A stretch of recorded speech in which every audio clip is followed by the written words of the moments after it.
El 17 de marzo de 2010, en Potenza, una localidad al sur de Italia, 3 operarios de una empresa de reparaciones fueron enviados a revisar el tejado de una iglesia que se encontraba dañado por unas filtraciones. Los hombres se dirigieron por una pequeña escalera hasta el ático, solo alumbrados por la luz de su linterna. Cuando llegaron arriba se llevaron el susto de su vida al encontrar un cuerpo prácticamente momificado y semicubierto con tejas. Además de los restos humanos, también encontraron un reloj, unas gafas, pendientes, sandalias, lo que quedaba de la ropa y un botón rojo. Pero lo más perturbador de todo es que, en la mano, sujetaba un mechón de pelo.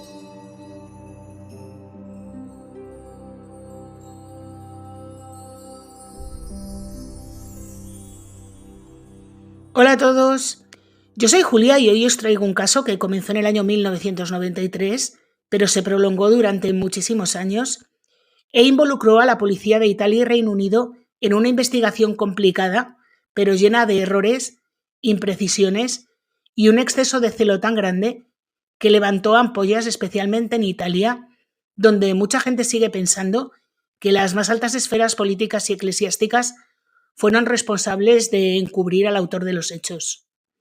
Si quieres saber más, sé bienvenido. Aprovecho para agradeceros que veáis mis vídeos y ya sabéis que si os gustan os podéis suscribir, dejarme un like, activar la campanita, comentar, compartir y todas estas cosas que vosotros ya os sabéis, así que no me enrollo más y vamos con la historia.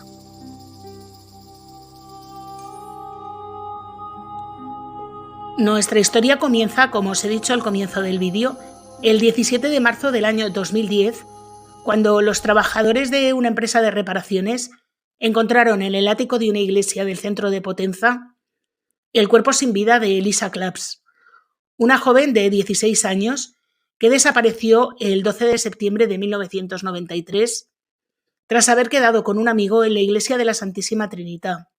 La indignación tras el hallazgo fue tan grande, no solo en la familia de la joven, sino en todo el pueblo, que la iglesia tuvo que ser cerrada al culto y solo se ha reabierto 13 años después y de forma bastante limitada. Pero ¿quién era Elisa Claps y qué le ocurrió para levantar tal indignación? Elisa Claps nació el 21 de enero de 1977 en Potenza, una localidad de alrededor de 70.000 habitantes situada en el sur de Italia.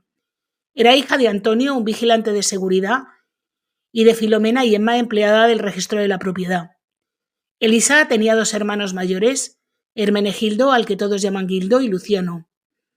Era estudiante de tercer año del Liceo Clásico de Potenza y soñaba con estudiar medicina e incorporarse a Médicos Sin Fronteras para ejercer en África. Ese domingo 12 de septiembre de 1993 tendría que haberse ido por la mañana a la casa de campo que la familia tenía en la localidad de Tito, pero aprovechando que su hermano se quedó en casa estudiando, decidió dormir un poco más e ir junto a su hermano Gildo a la hora de la comida. Elisa había quedado con un chico, pero le dijo a su hermano que iba a misa con su amiga Eliana, y añadió que estaría de vuelta sobre las 12:30. Eliana la acompañó hasta el lugar en el que había quedado, la iglesia de la Santísima Trinidad, situada en el centro de Potenza, y allí la esperaba Danilo Restivo, un chico 5 años mayor que ella, tenía 21 años, que llevaba intentando quedar con ella muchos meses, pero Elisa siempre le daba largas. Después de mucho insistir, Elisa accedió a quedar con él en la iglesia porque éste le iba a dar un regalo por haber aprobado su examen de septiembre de recuperación de griego. Su amiga Eliana se quedó para hacer una llamada en una cabina de teléfonos que había cerca de la iglesia y vio alejarse a Elisa y cómo entraba en la iglesia. Elisa le dijo a su amiga que solo tardaría un cuarto de hora, así que Eliana la esperó un rato fuera, pero Elisa no salía, así que pensó que se había despistado y que probablemente Elisa había regresado a casa. Mientras tanto, Gildo, el hermano de Elisa, esperaba en casa y al ver que no llegaba su hermana empezó a preocuparse, porque Elisa era bastante puntual y si no iba a llegar a una cita normalmente avisaba. Cerca de la 1 de la tarde sonó el timbre de casa y Gildo se sorprendió mucho al ver a Eliana porque pensaba que la que iba a llamar al timbre era su hermana. Pero Eliana llegó sola preguntando si Elisa había regresado. Gildo en ese momento se puso bastante nervioso y se fue al centro de la ciudad a ver si encontraba a Elisa. Eliana le acompañó y al no encontrar a Elisa por ningún sitio, Gildo empezó a preguntarle si no sería que esta chica había hecho otra cosa diferente que ir a misa. Y fue entonces cuando Eliana confesó que Elisa había quedado con Danilo Restivo en la iglesia de la Santísima Trinidad. Gildo se enfadó bastante, pues todo el mundo en Potenza conocía a este chico, que era un tipo bastante raro y solitario que solía acosar a las mujeres. Cuando todo el mundo había regresado a sus casas para el almuerzo y el centro de la ciudad se había quedado vacío y la iglesia la habían cerrado, Gildo se puso tan nervioso que no tuvo más remedio que avisar a sus padres y a su hermano Luciano, quienes a las 4 de la tarde ya estaban de vuelta en Potenza para intentar localizar cómo fuera Elisa. Lo primero que hace Luciano cuando llega a la ciudad es ir a casa de Danilo Restivo para ver si él les puede decir algo sobre el paradero de Elisa. Cuando Luciano llega a casa de Restivo ve que tiene un vendaje en la mano. Primero le pregunta si ha visto a Elisa y él dice que sí, que estuvo con ella unos 10 minutos en la iglesia y que luego ella se fue y él se quedó rezando. Pero todo lo que dice lo hace con una actitud muy sospechosa, así que Luciano le pregunta por el vendaje y este le dice que de camino a casa se cayó por una zona en construcción, que se hizo daño y que tuvo que ir al hospital a que le dieran unos puntos. Los sanitarios que le atendieron vieron llegar a un chico con muchísima sangre en la ropa, pero solo una pequeña herida en la mano que apenas necesitó un punto de sutura. Además, en su opinión, en la opinión de los sanitarios que le atendieron, la lesión que se había hecho no parecía fruto de una caída, sino más bien de un corte. Luciano se fue de casa de Restivo con bastantes dudas, pero siguió buscando a Elisa por toda la ciudad, llamando a hospitales, a centros de salud, amigos, a conocidos, pero no había manera de dar con ella. Así que, pasados unas horas, Gildo y Luciano regresaron a casa de Restivo a ver si éste podía ampliarles la información que les había dado. Pero éste no se encontraba en casa, y sus padres informaron a los hermanos de Elisa que se había marchado a Nápoles porque tenía un examen al día siguiente. Así que a partir de ese momento fue cuando la familia Claps decidió ir a la policía.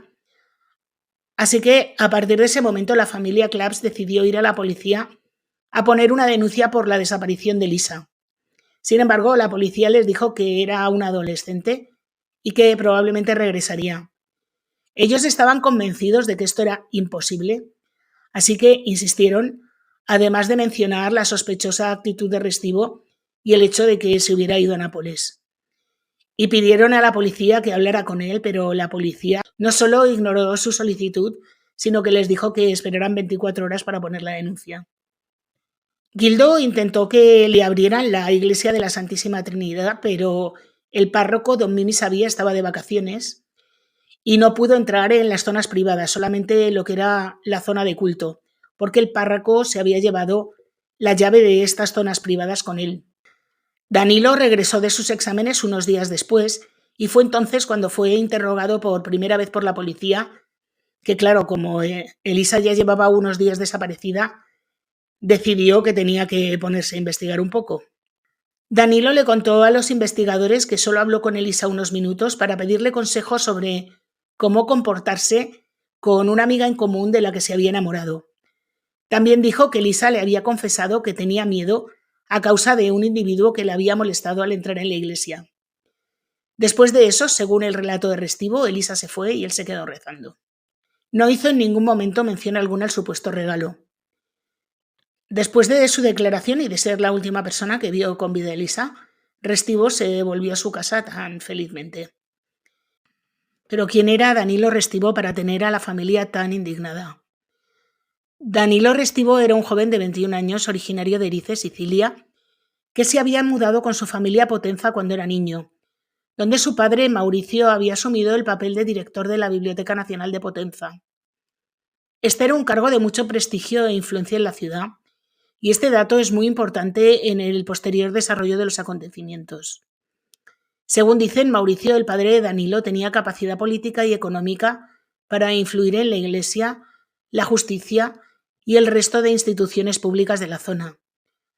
Por eso, Cuando la familia Clapp se entera de los antecedentes de Danilo Restivo, se indignan con la negligente actuación de la policía que poco ha hecho para intentar aclarar la desaparición de Lisa. Danilo había sido denunciado por acoso en varias ocasiones, tenía la costumbre de perseguir a las chicas que le gustaban y solía aparecer en sus casas, sus trabajos o sus centros de enseñanza. A menudo hacía llamadas telefónicas por la noche en las que les describía con todo lujo de detalles la ropa que llevaban puesta, o bien decidía no hablar y simplemente ponía a toda pastilla la banda sonora de la película Rojo Oscuro, una película italiana sobre un asesino en serie, o la canción para Elisa de Beethoven.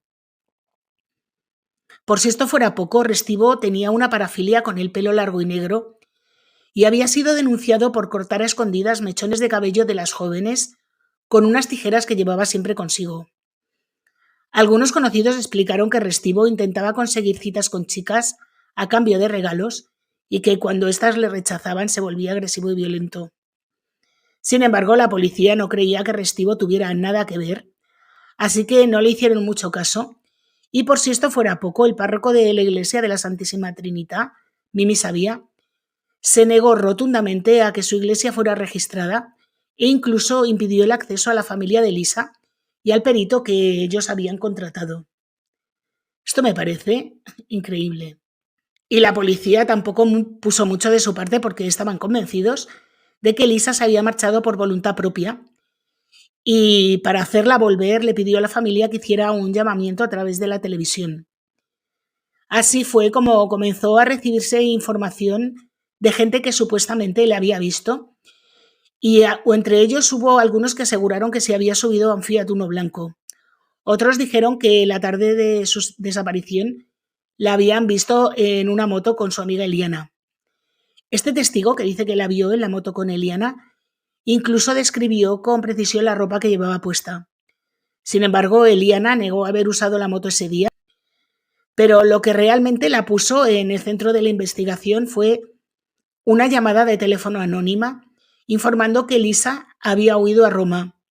Un análisis de voz reveló que la autora de esa llamada era la madre de Eliana. Por eso los investigadores centraron su atención en ella, pensando que la madre había hecho la llamada intentando desviar la atención para proteger a su hija.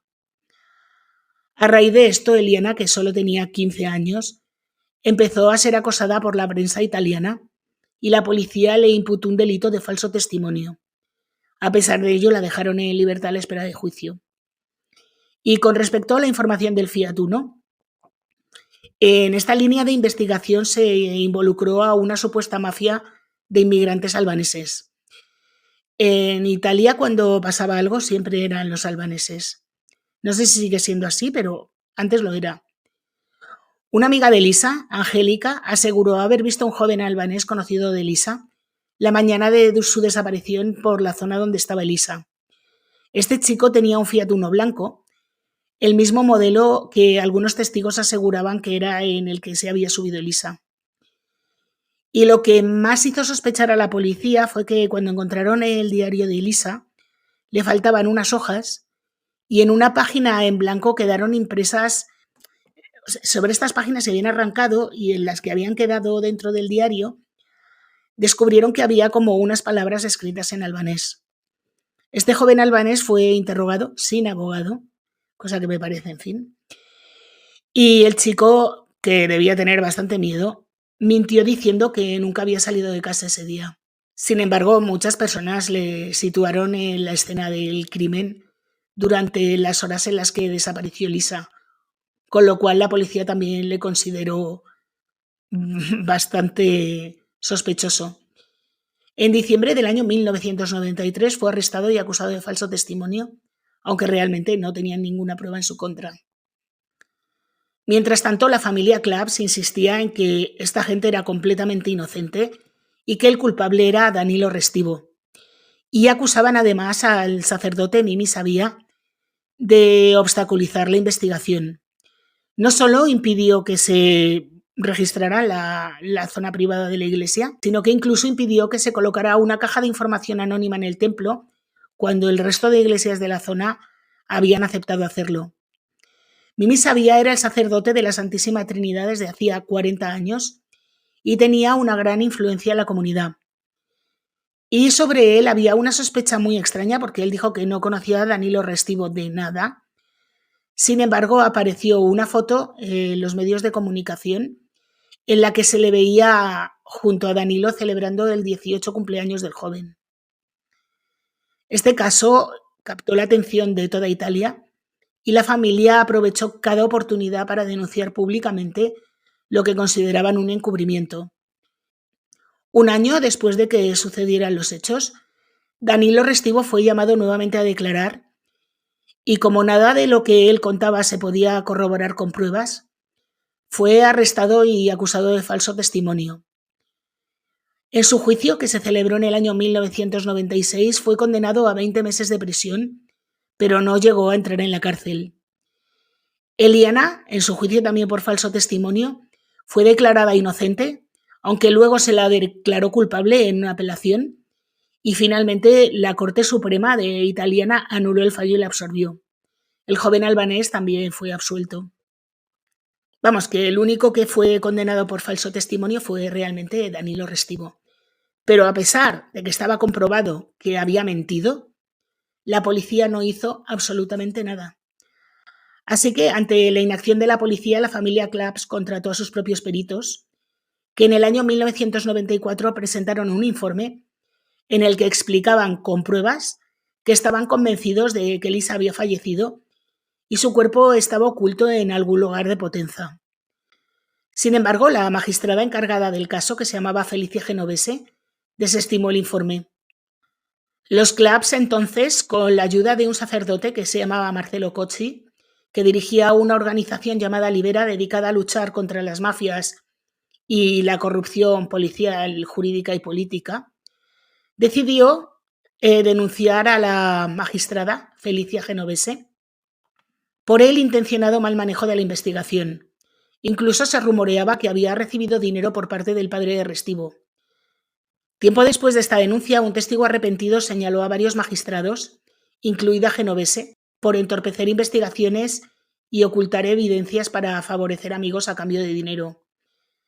En su declaración también mencionó el caso de Elisa y sostuvo que él sabía a ciencia cierta que Elisa estaba muerta y que su cuerpo estaba oculto.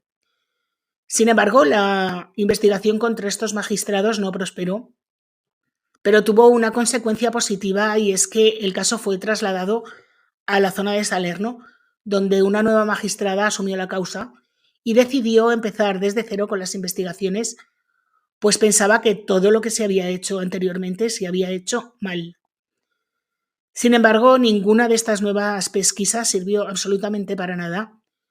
El caso se fue enfriando, no se abrieron más diligencias y poco a poco desapareció de los medios. Los únicos que seguían luchando para intentar esclarecer la desaparición de Elisa eran los miembros de la familia Claps. En el año 1998, con la llegada de las nuevas tecnologías, abrieron una web para todo aquel que quisiera ponerse en contacto con ellos y poder dar pistas sobre el paradero de Elisa. Así fue como en abril de 1999 recibieron un correo electrónico, supuestamente escrito por Elisa, donde se afirmaba que estaba sana y salva en Brasil y pedía que no la buscaran. Un investigador privado rastreó la IP del correo y descubrió que provenía de un cibercafé en Potenza. Cuando se registraron los usuarios de ese día, encontraron el nombre de Danilo Restivo. Esta información, por supuesto, se entregó a las autoridades que, por supuesto, siguieron sin hacer nada. Pero esto no fue lo único que hizo Restivo por desviar la investigación. En un foro dedicado al caso de Elisa, donde miles de personas discutían teorías y sospechas, se publicó un mensaje titulado «Ayudemos a Danilo Restivo», alegando que era inocente y víctima de una conspiración para desprestigiarle a él y a su familia. Unos cuantos usuarios le apoyaron, pero tras una investigación nuevamente se descubrió que todas las cuentas que le apoyaban estaban vinculadas a la misma dirección IP. Sospechoso. A ver, no descubrieron que esta IP le pertenecía, pero, en fin. Las direcciones IP, para los que no estáis familiarizados con estas cosas, son las direcciones de los ordenadores. Cada ordenador tiene una identificación IP única.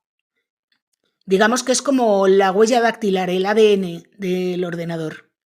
Bueno, y como os digo, aunque la policía no hizo absolutamente nada, sí que es cierto que todo esto puso mucha presión social y mediática sobre Restivo.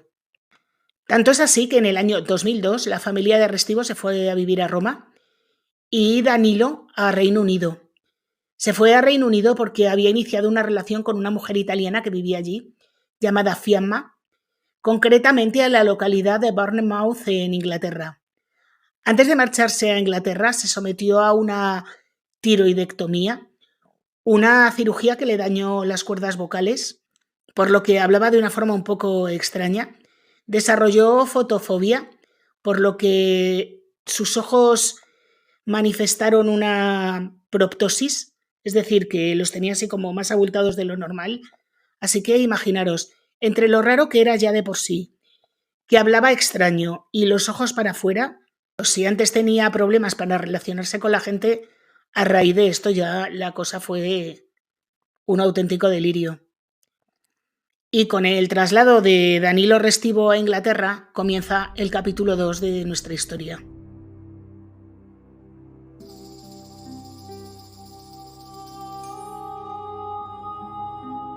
Este capítulo 2 da comienzo el 12 de noviembre de 2002, a las 3 de la tarde, cuando los hijos de Heather Barnett, Terry y Caitlin, llegan del colegio y se encuentran a su madre tendida en el baño en medio de un charco rojo.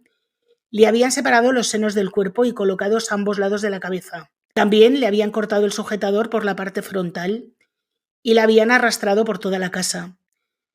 En sus manos se encontraron mechones de pelo. Uno era suyo y otro pertenecía a una mujer desconocida. Heather Barnett era una mujer soltera de 48 años que vivía con sus hijos Terry de 14 y Caitlin de 11 en Bournemouth. Trabajaba como costurera en su casa y era muy conocida y querida en la comunidad. Su familia la describe como una mujer luchadora e independiente que haría cualquier cosa por ayudar a los demás. Cuando los servicios de emergencia llegaron a la casa de Heather, enseguida constataron que no se había forzado la entrada y que tampoco se trataba de un robo, pues no faltaban objetos de valor. En una primera valoración de la escena se estableció que el crimen se había producido entre las 9 y las 10 de la mañana. La policía recogió varias evidencias en el lugar de los hechos, entre ellas una toalla con sangre que no pertenecía a la familia y las marcas de las huellas de unas zapatillas de la marca Nike que terminaban abruptamente junto a una silla y que sugerían que el que había hecho eso se había cambiado de calzado antes de irse.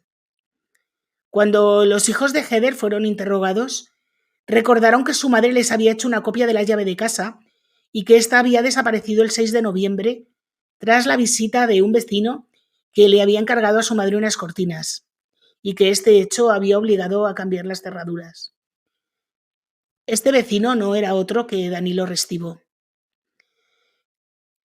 Heather se puso en contacto con la prometida de Restivo, con Fiamma, preguntándole si éste había encontrado las llaves y dejó una nota en el domicilio de Fiamma que decía: Fiamma, Danilo pasó a verme esta mañana para hablar sobre una sorpresa para ti. No hagas preguntas y no lo arruines. Tenía una llave de repuesto para Terry sobre la mesa y creo que Danilo debió tomarla inadvertidamente, ya que la he buscado por todas partes y no la encuentro. Cuando la policía se entera de esto, deciden interrogar a Restivo, que les explica que él no tiene absolutamente nada que ver, que no había encontrado las llaves y que el día de los hechos estaba haciendo un curso de informática y que ese día había estado en clase y mostró un billete de autobús de las 8:44. A pesar de que Restivo le pareció a la policía un tipo raro, pensaron que no tenía capacidad para planear un crimen de esas características. Además, acudieron al centro de capacitación en el que estaba haciendo el curso y vieron que en el registro de acceso ponía que había entrado a las 9 de la mañana. Se trataba de la típica hojita esta cuadriculada que tú mismo escribes tu nombre, la hora y luego firmas. Pero bueno, ahí ponía que había entrado a las 9 de la mañana, entonces entre lo del billete de autobús de las 8:44 y la firma, pues decidieron dejarle en paz. 5 días después de que encontraran el cuerpo de Heather, la policía decidió pedirle a los vecinos muestras de ADN y las zapatillas que habían usado el día de los hechos, con la intención de compararlas con las que había en la escena del crimen. Cuando fueron a pedirle sus zapatillas a Restivo, encontraron las zapatillas en un cubo lleno de lejía. Cuando le preguntaron al respecto, respondió que las había lavado porque estaban muy sucias. Así que, como no encontraron ninguna coincidencia con las zapatillas y además tenía lo del billete de bus y el registro de entrada, le descartaron como sospechoso. Los investigadores decidieron dejar un poco a los vecinos en paz y dirigir su atención hacia individuos con antecedentes penales graves, en especial delincuentes sexuales que residieran por la zona. Entrevistaron a familiares y allegados de la víctima a ver si podían encontrar a alguien que tuviera un motivo para querer hacerle daño, pero no encontraron a nadie. Entre unos y otros se interrogó a más de 100 personas en los primeros 3 meses de investigación. Con respecto a las evidencias físicas, se analizó la toalla y vieron que tenía sangre de Heather mezclada con ADN de otra persona. Pero las pruebas en aquella época no permitieron establecer un perfil genético completo que permitiera identificar al otro individuo.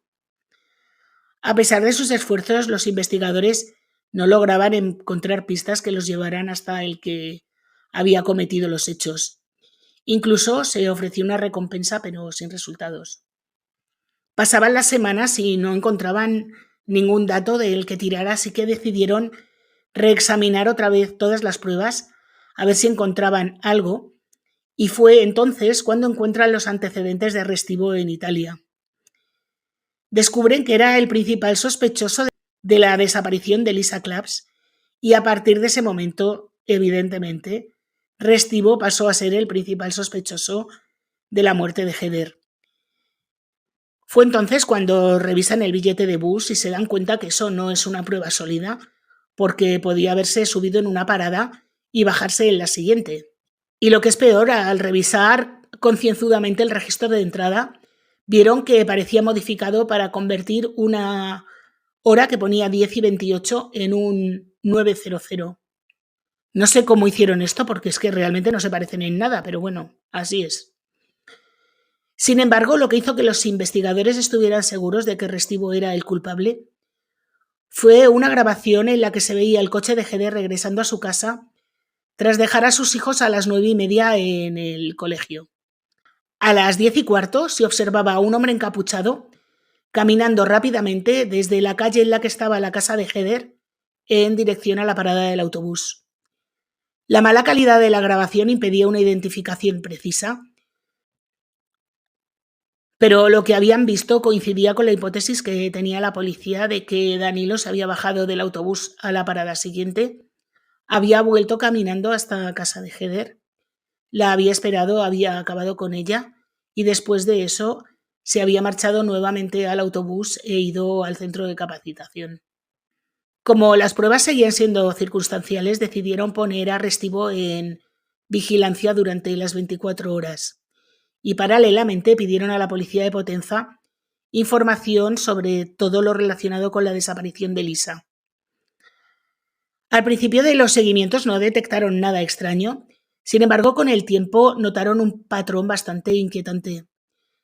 Restivo frecuentaba lugares alejados y boscosos en los que las mujeres solían pasear a sus perros o hacer deporte. El incidente más perturbador se produjo el 12 de mayo, cuando fue hasta un sendero apartado en una zona boscosa y se puso a caminar sin rumbo aparente. Era un día muy caluroso, pero Restivo iba abrigado de arriba abajo y llevaba guantes. Además, el equipo de investigación observó cómo, cuando una mujer pasó cerca de él con su perro, empezó a seguirla muy sigilosamente, escondido entre la maleza. Llegó un momento en que pareció asustarse, así que regresó a su coche, se quitó los guantes, sacó una muda del maletero y se cambió de ropa. Los detectives estaban convencidos de que Restivo estaba planeando algo y que debían detenerlo antes de que pasara algo. Así que llamaron a sus superiores, pero estos les quitaron la idea de la cabeza y idearon un plan para que Restivo parara y poder ver lo que llevaba en el maletero. Le pidieron a unos agentes uniformados que se acercaran a él y, con la excusa de que había ciertos robos en la zona, le pidieron que abriera el maletero, y allí encontraron un cuchillo con una hoja de casi 40 centímetros, 2 pares de tijeras, guantes y un pasamontañas, además de productos de limpieza, toallas y pañuelos. Raro, raro. Solo con eso no podían detenerle, evidentemente, pero era otra pieza más. Además, los agentes encargados de seguirle habían notado que Restivo solía tocar el pelo de las mujeres cuando viajaba en autobús. Sin embargo, al estar de incógnito y no existir denuncias por parte de las mujeres, no pudieron hacer nada. Sin embargo, la situación cambió en noviembre de 2006, cuando 2 mujeres denunciaron a un hombre desconocido que les había cortado mechones de pelo mientras iban en el autobús. Y una testigo declaró que había visto cómo lo hacía. La descripción del sospechoso coincidía plenamente con la de Danilo Restivo. Sin embargo, cortar el pelo de las mujeres no se consideraba un delito grave, con lo cual no podían arrestarle. Pero sí consiguieron una orden de registro de la casa que compartía con Fiamma, con la que se había casado en el año 2004.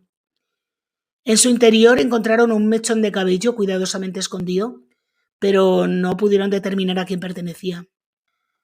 Los investigadores descubrieron que estos incidentes de corte de cabello en las mujeres habían comenzado en el año 2002, justo cuando el sospechoso se mudó a Inglaterra. En total se registraron 15 informes similares en todo el país, en Inglaterra, y 9 en Italia. Y seguía pasando el tiempo, y a pesar de los esfuerzos policiales, el caso de Heather seguía estancado, y en Italia el caso de Elisa seguía exactamente igual. En el año 2008, gracias al avance de las técnicas forenses, se determinó que uno de los mechones de pelo encontrados en la mano de Heather correspondía a una mujer que había vivido en el Reino Unido, que 2 meses antes había estado en Valencia y 1 mes antes en Tampa, y que luego había regresado otra vez al Reino Unido. La policía trató de encontrar a esta persona, pero no fue posible, lo que llevó a la policía a pensar que a lo mejor era una víctima. Y otro elemento clave encontrado en la escena, que era la toalla esta que encontraron en casa de Heather. Si bien no se pudo probar con certeza absoluta que el ADN perteneciera a Danilo Restivo, sí que la probabilidad de que fuera de otra persona era de 1 entre 57.000. Las zapatillas también se analizaron de nuevo, y aunque la lejía había degradado bastante el ADN, sí que encontraron restos de sangre.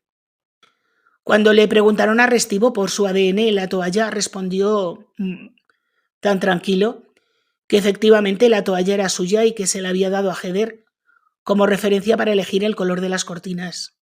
La policía en este punto estaba ya bastante desesperada, porque sabían que Danilo Restivo era el culpable, pero no encontraban una sola prueba incriminatoria para poderle llevar ante la justicia.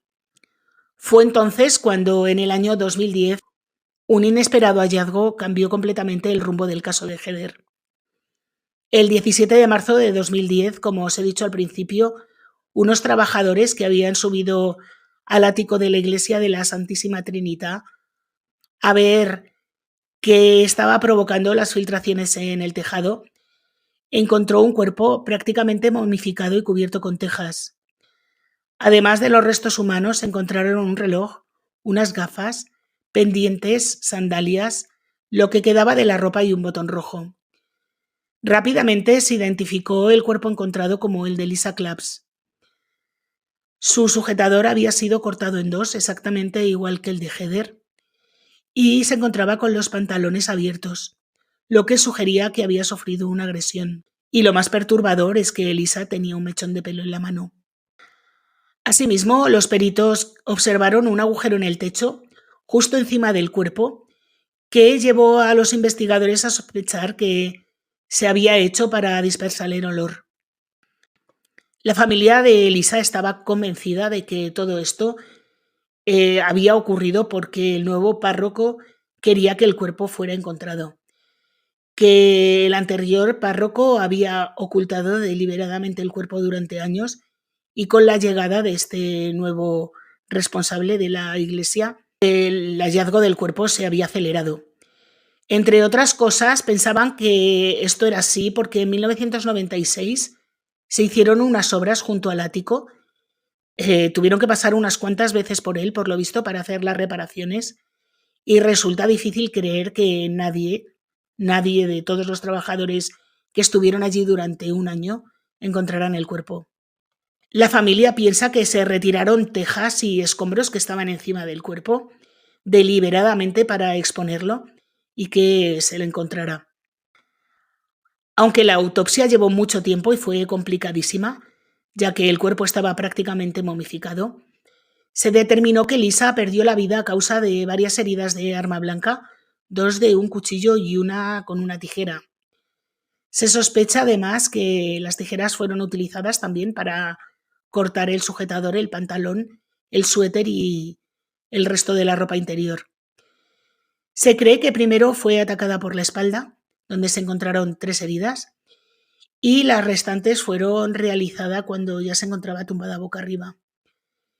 Cuando le rehidrataron las manos descubrieron cortes, lo que indicaba que se había defendido bastante. Como os podéis imaginar, Danilo Restivo, la última persona que vio con vida a Lisa, era el principal y único sospechoso. Cuando las autoridades inglesas supieron lo que había pasado, solicitaron toda la información disponible y viendo las similitudes con lo de Heather, es decir, el mechón de pelo, la ropa cortada de la misma forma, todas las similitudes con el caso, pues decidieron detener a Restivo.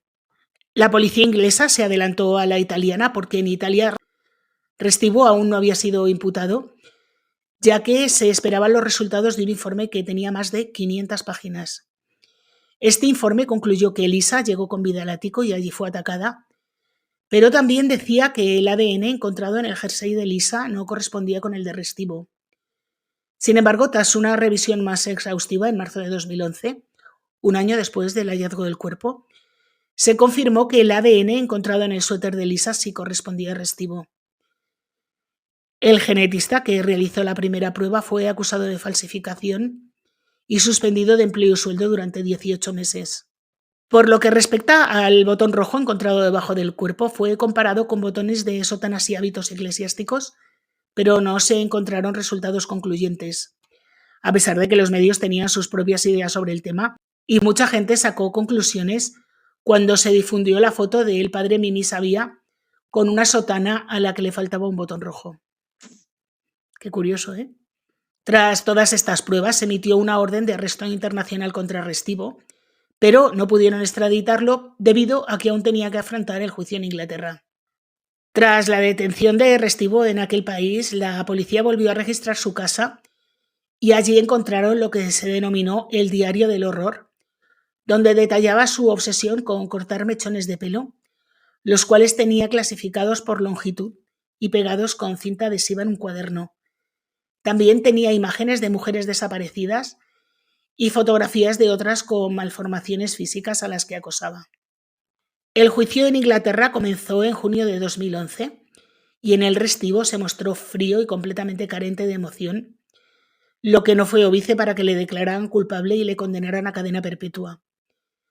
Sin embargo, la defensa de Restivo apeló y en noviembre de 2012 se modificó la sentencia a un mínimo de 40 años, aunque ya se aclaró que era altamente improbable que fuera liberado. El 2 de julio de 2011, un mes después, se realizó el funeral de Lisa después de casi 2 décadas. La ceremonia tuvo lugar en la calle porque la familia Claps se negó a colocar el ataúd en una iglesia. La misa fue oficiada por el sacerdote Marcelo Cocci, que ayudó a la familia en su lucha porque le quitaran el caso a la magistrada corrupta entre comillas. Unos meses más tarde comenzó en Italia el juicio de Restivo, que no estuvo presente. Comenzó en noviembre. Los fiscales solicitaron para él 30 años de prisión, el máximo que se podía, y el abogado de la familia Claps, que ejercía la acusación particular, culpó a la Iglesia y a la justicia por haber permitido, con su encubrimiento y mala investigación, que el responsable no recibiera cadena perpetua, ya que los agravantes de abuso y ocultación del cuerpo habían prescrito. Por otro lado, los abogados de Restivo pidieron que se le juzgara por homicidio, no por asesinato, argumentando que tenía serios problemas mentales. Sin embargo, solo 3 días más tarde, Restivo fue condenado a 30 años de prisión y a pagar una indemnización de 700.000 euros a la familia Claps. En su sentencia, el juez afirmó que el acusado estaba completamente consciente cuando cometió los crímenes, pero que era sustancialmente insensible al daño que causaba. Es decir, aunque tenía evidentes perturbaciones, sabía perfectamente que lo estaba haciendo mal. Como no podía ser de otra forma, Restivo apeló y esta vez sí estuvo presente, aunque tras un mes de deliberaciones el tribunal confirmó la condena, tanto los 30 años como las sanciones económicas. Incluso después de que Restivo fuera condenado a 30 años de prisión, la investigación de la Fiscalía de Salerno sobre la desaparición de Lisa, el modo en que fue encontrado su cuerpo y la posible complicidad de ciertas instituciones sigue abierta. Restivo se encuentra actualmente recluido en la prisión de Fulsaton, en East Riding, en Yorkshire, donde está cumpliendo la primera de sus condenas, la de 40 años, y se espera que en el año 2051, al final de su detención en Reino Unido, se enfrente a otros 30 años en Italia. El 24 de agosto de 2023, la Iglesia de la Santísima Trinidad fue reabierta al culto durante unas pocas horas al día, tal y como le anunció a la familia el propio Papa Francisco. A pesar de todo, la familia se opuso a esta reapertura, a la que consideran como una afrenta. Y para echar aún más leña al fuego, en la entrada de la iglesia se colocó una placa conmemorativa dedicada al párroco Mimi Sabía. Hay que tener narices. Más de 30 años después de la muerte de Lisa, su familia sigue luchando por conocer la verdad y cada año se realizan actos en su memoria para evitar que caiga en el olvido. Esta historia, que es conocidísima en Italia, tiene un montón de libros, un montón de programas de televisión, series incluso. Una de ellas reveló que la muerte se trataba en Italia como un secreto de Estado por el Servicio Secreto Italiano, pero hasta la fecha se desconocen los motivos que hay detrás de esta clasificación. Existen teorías de lo más variopinto que involucran a logias masónicas, a las altas esferas eclesiásticas y a figuras políticas relevantes. Todo ello está bastante relacionado con la muerte de ciertos testigos clave y de investigadores en el caso. Para que os hagáis una idea, 3 de los investigadores que querían detener a Danilo Restivo fallecieron en sendos accidentes de tráfico. Pero quizá lo más extraño es el caso de la policía Ana Expósito, que estaba muy involucrada en la investigación. Incluso llegó a enviar un informe al Consejo de Ministros afirmando que todas las pruebas apuntaban en una única dirección. Sin embargo, antes de que pudiera hacer nada, en el año 2000, Ana fue encontrada sin vida en su casa de Potenza. El primer informe oficial señaló que se había quitado de en medio, pero las circunstancias eran extrañísimas, porque la encontraron colgada con su cinturón de un picaporte de la puerta, una altura un poco rara para que hubiera fallecido por ahorcamiento. La autopsia reveló que presentaba múltiples fracturas y golpes por todo el cuerpo, lo que llevó a abrir una investigación paralela, y aunque inicialmente se consideró sospechosa a su pareja, luego testimonios de algunos policías le desvincularon, le dieron coartada. Lo más inquietante de lo que le ocurrió a Ana Expósito es que cuando encontraron su agenda descubrieron que faltaban algunas páginas en las que se supone que hablaba del caso de Lisa, y además tenía anotado un encuentro con Gildo, el hermano de Lisa, a quien había llamado para contarle todo lo que había descubierto. Sin embargo, esta reunión nunca llegó a producirse porque falleció unos días antes.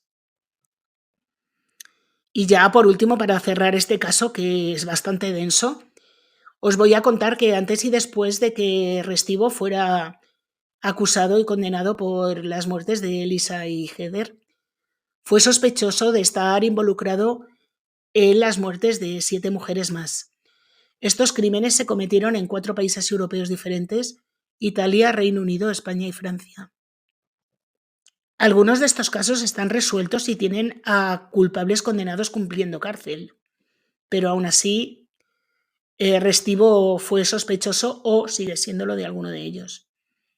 El primero de ellos es la desaparición de Cristina Golinucci, que desapareció un año antes que Elisa, cuando se dirigía a un convento en una zona cercana. A mí me parece que este caso no tiene mucho que ver, se le vincula con Restivo porque la chica se dirigía a encontrarse con alguien desconocido en un convento. Pero bueno, luego hay 3 casos de jóvenes desaparecidas en Francia, 2 de las cuales fueron encontradas muertas en la ciudad de Perpiñán entre los años 1995 y 1998. Os voy a contar las 3 mujeres de las que se habla, pero 2 de ellas si ya se ha encontrado un culpable que confesó los crímenes. Este caso es también súper interesante, voy a intentar hacer un vídeo para contároslo. Pero bueno, volviendo a lo de Restivo, las 3 mujeres con las que se le vinculaba son Tatiana Andújar, de 17 años, que fue vista por última vez el 24 de septiembre del año 95. Y luego Mocataria Chaip y María Elén González, que estas 2 son las que confesó los crímenes la persona que ahora está cumpliendo prisión en Francia.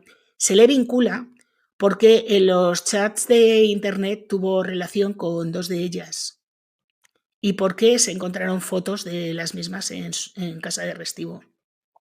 A mí esto me pone los pelos de punta. Otra muerte con la que se le vincula, aunque yo creo que en este caso tampoco tiene nada que ver, es con la muerte de una británica llamada Yvonne O'Brien, a la que digamos que le arrancaron el pecho de forma muy parecida a cómo se lo hicieron a Heather, y por eso se le vincula. A Yvonne la encontraron en Palma de Mallorca, pero en este caso la policía sospecha de gente de la noche porque esta chica salía mucho, tomaba muchas sustancias y siempre las investigaciones se han dirigido hacia ese entorno.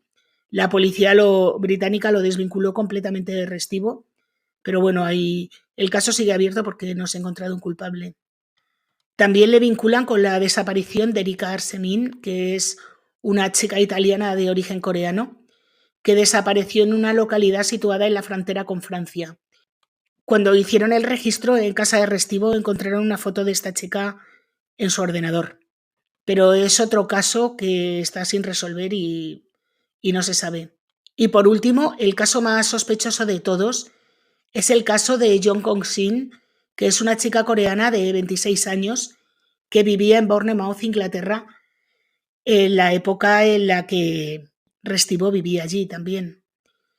El 12 de julio de 2002, cuando regresaba a casa, fue atacada y falleció a consecuencia de un ataque con arma blanca. Hay un hombre cumpliendo condena por este crimen, pero él siempre se ha declarado inocente y en los múltiples recursos que ha presentado siempre muestra pruebas de que realmente quien hizo esto fue Restivo. Esto se debe a que junto al cuerpo de la chica encontraron un mechón de pelo. También que Restivo vivía solo a 3 calles del lugar donde ocurrió el apuñalamiento, que Restivo y Oki se conocían y que las cámaras de seguridad registradas cerca de la escena del crimen registraron a un hombre que parecía Restivo solo 6 minutos después del incidente. Sin embargo, una vez más, estas pruebas fueron consideradas circunstanciales y el caso de Oki se cerró con la sentencia de este hombre que está cumpliendo condena. Y bueno, hasta aquí el caso de hoy, un caso muy largo, un caso muy complejo, un caso muy, muy denso y sobre todo un caso muy perturbador que deja muchísimas preguntas en el aire. Por un lado, todo el tema de la corrupción en la investigación del caso en Italia. Por otro, la lentitud de la policía inglesa, que yo no sé a qué estaban esperando para detenerle. Y por otro lado, todas estas muertes y desapariciones con las que Restivo estuvo relacionado más o menos y que están sin aclarar. y que, por supuesto, él se declara inocente, por supuestísimo. Así que un caso tremendo que yo creo que es un caso bastante poco conocido en España. Creo que también que es el primer caso italiano que hago y un caso que me parece muy, muy, muy interesante. Sobre este caso, como os digo, hay muchísima información, pero no hay información en español. Netflix tiene una serie. Hay un documental que se puede ver completo en YouTube, pero en italiano. Este documental cuenta la visión de lo que ocurrió desde la perspectiva de la familia. Es bastante interesante, pero es un poco largo, dura casi 3 horas. Y es antiguo, recoge bastantes pocas cosas de lo que ocurrió en Inglaterra. Es, digamos, la parte italiana. Y bueno, hasta aquí el caso de hoy. No me quiero enrollar más porque ya llevo un montón de tiempo hablando, no quiero aburriros. Y como os digo, si os ha gustado, por favor, dejarme un like, activar la campanita, comentar, compartir y todas estas cosas, que a vosotros no os cuesta nada y a mí me ayuda un montón. Y como subo vídeo todos los viernes, hasta la semana que viene.